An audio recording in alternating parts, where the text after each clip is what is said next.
You all are very fine. Children, today we will read about the reign of terror. Rain of terror का मतलब है कि डर का साम्राज्य। अब डर का साम्राज्य कैसे बन गया? आपने देखा कि फ्रांस रेवोल्यूशन हुआ और फ्रांस रेवोल्यूशन के बाद जो मोनार्की थी लुई 16 था उसे हटा दिया गया। फिर नेशनल असेंबली का निर्माण हुआ। फिर नेशनल असेंबली के खिलाफ में जो राजा था लुई 16 और जो प्रूसिया के राजा था उन्होंने प्लान किया कि हम नेशनल असेंबली के ख़िलाफ़ में षड्यंत्र करें और इनको हटाएं, दबाएं, इनको इन रेवोल्यूशनरीज़ को दबाएं, लेकिन फिर वो ऐसा नहीं कर पाए। और हमने देखा कि जो जैकोबिन क्लब था वह बहुत ज़्यादा उस वक्त पावरफुल हो गया था और जो थर्ड स्टेट के मेंबर्स थे उनके लिए वो बहुत पावरफुल हो गया। अब जैकोबिन क्लब का जो हेड था उस वक्त का को मैं पढ़ा चुकी हूँ कि रॉबेस्पेरी था। तो रॉबेस्पेरी जो था उसने जो तरीका अपनाया वो इक्वालिटी तो लाना चाहता था, लेकिन उसने जो तरीका अपनाया वो डर का तरीका अपनाया कि वो डरा के लोगों के अंदर इक्वालिटी लाना चाहता था। तो वो किस तरह से था? समाज में वो इक्वालिटी तो लाना चाहता था, लेकिन वो एक खौफ पैदा करके, तो उसने वो खौफ पैदा किया और उस खौफ के द्वारा उसने 1793 से 1794 तक शासन किया और उसके बाद उसे मृत्यु की सज़ा दे दी गई। तो वो हम देखते हैं। So period between 1793 to 1794 was the reign of terror. 1794 से 1793 से 1794 का जो समय है वो रेन ऑफ टेरर का समय है।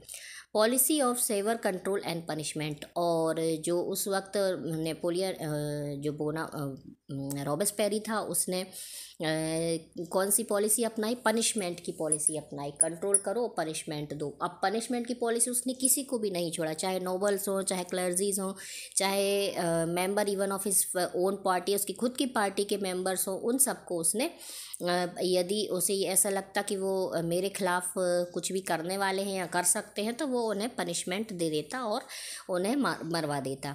तो वो उसने मरवाने का लिए क्या तरीका अपनाया? गुलोटिन करवाना शुरू किया। अब गुलोटिन क्या था? गुलोटिन एक ऐसी प्रोसेस थी, जैसे आपने देखा होगा पुराने समय के जब हम सीरियल वगैरह देखते हैं तो सिर देखते हैं आप, सिर कटवाने के लिए दोनों साइड से ऊंचाई पर रहता है और नीचे गहराई में एक स्टेज टाइप का बना करके रख दिया जाता है और उसमें सिर रखवा करके उसे धड़ से अलग करवा दिया जाता है। तो उस तरह का उसने गुलोटिन तैयार करवाया। तो वो क्या थी? डिवाइस टू एग्जीक्यूट पीपल, जिसमें लोगों को मरवा दिया जाता था। Named after doctor Guillotin. और ये गिलोटिन किसके नाम पर रखा गया था? जो इसके इन्वेंटर थे उसके नाम पर रखा गया था। अब रॉबेस्पेरी जो था उसने बहुत ज़्यादा डर का, टेरर का माहौल बनाया, लेकिन उसने चेंजेस क्या किए थे वो देखते हैं। Maximum ceiling on wages and prices, meat and bread were rationed. अब उसने जितने भी वेजेस थे और प्राइजेस थे वो लगभग उसने फिक्स कर दिए थे। यहाँ तक कि ब्रेड और मीट ये सारा भी उसने फिक्स कर दिया था कि कोई भी ना तो इससे ज़्यादा खरीद पाए, उपयोग कर पाए, ना ही उससे कम उपयोग कर पाए। वो इक्वालिटी लाने की कोशिश में था। Forced selling of food grains, promotion of equality food. अब उसने एक और चीज़ की, तो जो लोग थे फूड ग्रेन्स मतलब जो फूड सेलर थे उनको उसने इस बात के लिए फोर्स किया कि वो शहरों में जा कर के उसकी जो आर्मी वगैरह है वहीं पर फूड सेल करें और कहीं वो नहीं कर सकते हैं। यहाँ तक कि ब्रेड की इक्वालिटी के लिए उसने उन सब पर बैन लगा दिया कि इतने से ज़्यादा आप सेल नहीं कर सकते, इतने से ज़्यादा आप एक फिक्स रेट से ज़्यादा मैं आपसे नहीं खरीदा जाएगा। इस तरह से उसने रेट भी फिक्स कर दिए। अब instead of traditional monsieur and madam cities, अब सिटीजन्स को उसने एक ट्रेडिशनल नाम दे दिया, जो कि सर जो कि मॉन्सियर कहलाते थे और मैडम जो कि मैडमे उस समय कहलाने लगे, जो सिटीजन्स थे उनको बोला गया। और वह एक चीज़ और वो जैसे कि उसने देखा था कि जो क्लर्गीज थे और जो नोबल्स थे उस वक्त बहुत ज़्यादा स्टेटस के लिए उन्होंने बहुत अत्याचार थर्ड स्टेट पर किए हुए थे, तो वह उस सब से भरा हुआ था। तो उसने क्या किया चर्चेस को बंद करवा दिया और चर्चेस को बंद करवा के उसने उनमें बैरक और ऑफिसेस बनवा दिए। तो इस तरह से उसने काफ़ी सारा डर का माहौल बनाया और इस डर के माहौल की वजह से रॉबेस्पेरी वॉज कन्विक्टेड बाय कोर्ट इन जुलाई 1794। रॉबेस्पेरी के खिलाफ फिर लोगों ने फिर एक साल तो इस सब चीज़ों को सहा, लेकिन उसके बाद उसके खिलाफ कोर्ट में मुकदमा चलाया गया। कोर्ट ने उसे दोषी माना और उसके बाद उसी गुलोटिन पर उसके सिर को कलम करवा दिया गया जिसका इन्वेंशन उसने करवाया हुआ था। तो चिल्ड्रन, ये था रेन ऑफ टेरर। अब now women revolution. From the very beginning women were active participants in the events which brought about so many changes in the French society. Most women of the third estate had to work for a living. Their wages were lower than those of men. In order to discuss and voice their interest, women started their own political clubs and newspapers. One of their main demands was that women must enjoy the same political rights as men. Some laws were introduced to improve the position of women. Their struggle still continues in several parts of the world. अब women ने भी revolution किया, क्योंकि शुरुआत में क्या था, women जो थी बहुत एक्टिव पार्टिसिपेंट थी, लेकिन उसके बाद भी उनकी फ्रेंच सोसाइटी में जो स्थिति थी, बाकी सारी चीज़ों में चेंजेस हो रहे थे, बाकी सारी चीज़ों के लिए डिमांड्स हो रही थी, लेकिन वीमेन की जो कंडीशन थी उसके ऊपर किसी भी तरह की कोई डिमांड नहीं रखी जा रही थी। बहुत सारी जो वीमेन थी वो थर्ड स्टेट की थी और उसमें वो जो वर्क करती थी मैन के अकॉर्डिंग, वो मैन के इक्वली वो वर्क करती थी, लेकिन उनको वेजेस उनके बराबर नहीं मिलता था, बल्कि उनसे कम ही मिलता था।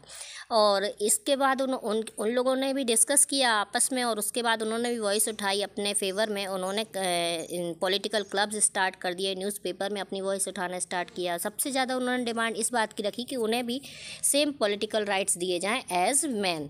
इसके साथ साथ उन्होंने ये भी कहा कि जो लॉ है वो वीमेन की पोजीशन के फेवर में भी बनाया जाए, वीमेन की पोजीशन को इम्प्रूव करने के लिए बनाया जाए।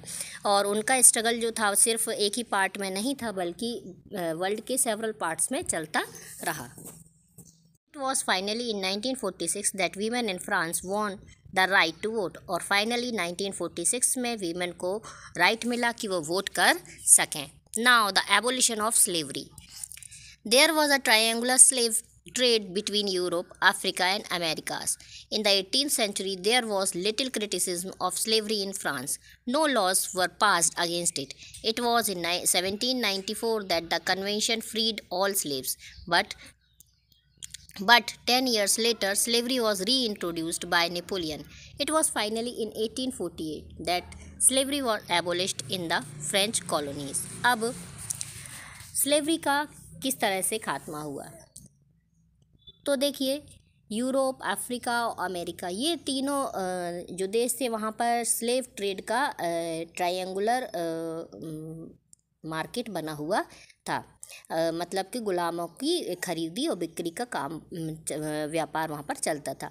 फिर 18th सेंचुरी में फ्रांस में जो था वो स्लेवरी को लेकर क्रिटिसिज्म हुआ कि नहीं, ये छोटा सा हल्का फुल्का हुआ कि नहीं, ये गलत है और ये नहीं होना चाहिए, लेकिन इसके खिलाफ में कोई भी जो रूल था, जो लॉ था, वो नहीं बना।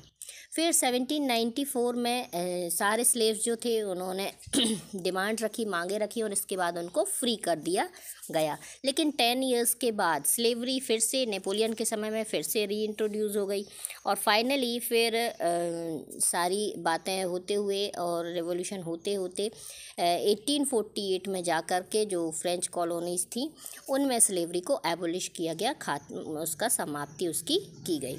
Now the revolution and everyday life।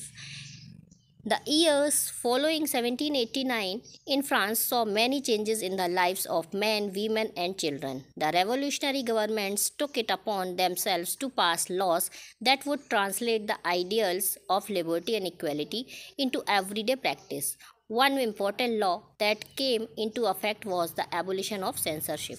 The ideas of liberty and democratic rights were the most important legacy of the French Revolution. These spread from France to the rest of Europe during the 19th century. अब revolution और everyday life किस तरह की थी, revolution चलते रहते थे तो उस समय में जो पर डे की लाइफ होती थी वो किस तरह की थी वो देखिए। 1789 में फ्रांस में बहुत सारे चेंजेस देखने को मिले। मेन, वीमेन और चिल्ड्रन जो थे उनकी लाइफ में बहुत सारे चेंजेस आए। जो रेवोल्यूशनरीज थे उन्होंने गवर्नमेंट के बहुत सारे चीज़ों में पार्टिसिपेट करना शुरू कर दिया, बहुत सारे लॉ पास किए गए और लिबर्टी और इक्वेलिटी की बहुत सारी बातें हुई और हर दिन की प्रैक्टिस में ये सारी चीज़ें लागू भी हुई। फिर सबसे इम्पोर्टेंट लॉ जो बना वह ये बना कि सेंसरशिप का एबोलिशन हो जाएगा। फिर लिबर्टी और डेमोक्रेटिक राइट्स का जो आइडिया था वह, जैसे कि हमने पहले भी बताया था, कि ज़्यादातर जो थर्ड स्टेट के जो एजुकेटेड पर्सन थे वो लेकर आए थे, तो उन्होंने बहुत इम्पॉर्टेंट रोल निभाया फ्रेंच रेवोल्यूशन में। और ये जो आइडिया था ये सिर्फ फ्रांस में ही नहीं बाकी के यूरोपियन कंट्रीज़ में भी बहुत तेज़ी से फैला कि जो अब देश हैं वो अब एक गवर्नमेंट के थ्रू चलने चाहिए, मोनार्की नहीं होनी चाहिए। और 19th सेंचुरी में ये जो आइडिया था ये यूरोपियन कंट्रीज़ में बहुत तेज़ी से फैला। Now Napoleon Bonaparte. In 1804, Napoleon crowned himself Emperor of France. He set out to conquer neighboring European countries, disposing dynasties and creating kingdoms where he placed members of his family. He saw his role as a modernizer of Europe. He introduced many reforms which had long-lasting effect on Europe. He was finally defeated at Waterloo in 1815. अब Napoleon Bonaparte के बारे में से बताया गया है कि 1804 में नेपोलियन बोनापार्ट ने अपने आप को फ्रांस का नेपोलियन फिर से घोषित कर दिया। इसके बाद जो उसने अपनी यूरोपियन कंट्रीज़ जो थी अड़ोस पड़ोस की, उन सब पर उसने विजय प्राप्त की, उन पर चढ़ाई की, लड़ाई की और विजय प्राप्त करने लगा। बहुत सारी डायनेस्टीज़ थी, बहुत सारे किंगडम्स थे जो कि उसने अपने फैमिली मेम्बर्स को उसने बांट दिए। उसने क्या देखा कि जो उसने अपने आप को इस तरह से शो किया कि वह यूरोप का एक मॉडर्नाइज़र है, मतलब कि वह यूरोप में बहुत सारे ऐसे चेंज लाएगा जो कि यूरोप की जो परेशानियों वाली स्थितियां हैं उनको समाप्त कर पाएगा और यूरोप को एक मॉडर्न स्टेट, मॉडर्न कंट्री बना पाएगा। उसने बहुत सारे ऐसे चेंजेस भी यूरोप में किए जो कि बहुत लॉन्ग लास्टिंग इफ़ेक्ट उन्होंने दिए बाद में। और फाइनली वह वाटरलू की लड़ाई में 1815 में उसे हरा दिया गया। तो चैप्टर 1 हिस्ट्री में यहीं तक था। इसके बाद नेक्स्ट चैप्टर हम ज्योग्राफी का स्टार्ट करेंगे नेक्स्ट वीडियो में।